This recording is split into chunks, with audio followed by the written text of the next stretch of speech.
thank the gentlelady for yielding. For several years now, we've been hearing about all sorts of mismanagement and misconduct with Wells Fargo.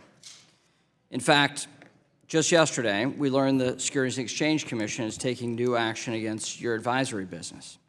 Each time a new scandal breaks, Wells Fargo promises to get to the bottom of it. It promises to make sure it doesn't happen again. But then a few months later, we hear about another case of dishonest sales practices or gross mismanagement.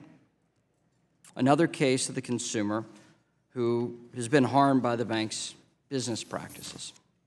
In fact, since 2016, the bank has entered into settlements with every single one of its federal regulators: the Consumer Financial Protection Bureau, the Commodities Futures Trading Commission, the Office of Comptroller of the Currency, the Federal Reserve, and the Securities Exchange Commission. The various settlements required the bank to develop plans to identify and remediate customers who were harmed. The orders also require the bank to address internal deficiencies. The bank is still in the process of complying with the terms of those settlements, now 2.5 years since the unauthorized account scandal first came to light. And we know several of the consent orders are still active because of the bank's inability to develop a sufficient customer remediation plan. These are the facts. In October of last year, the Comptroller of the Currency, Joseph Otting, testified before the Senate Banking Committee that the OCC was, quote, not comfortable with Wells' remediation progress to date. Meanwhile, you announced that the bank is expected to remain under the Fed's unprecedented asset cap at least until the end of the year. So obviously the bank has a ways to go before the Federal Reserve is satisfied. Furthermore, I'm concerned that we don't know with certainty how many consumers were affected, what business lines were implicated, and the full extent of the damage. We still don't have a full picture of how many customers were harmed and whether they've been made whole.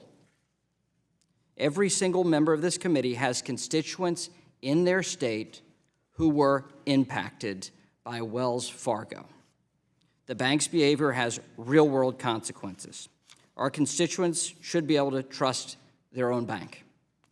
Some of them don't have access to an alternative. We know you've taken steps in the right direction, Mr. Sloan. Some mandated by regulators, actually, in fact, most insisted by the regulators, and others were imposed by you in your 2.5 years as chief executive. For example, just 3 of the 10 members of the Wells Fargo Operating Committee who were in place in February of 2016 remain there today. You hired a new chief risk officer and a new chief compliance officer. That's progress, but obviously it hasn't been enough to satisfy your regulators.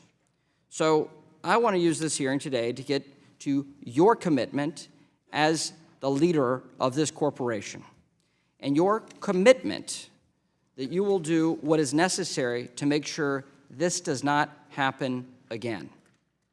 I want to know more about the internal controls you put in place to address the history of gross mismanagement.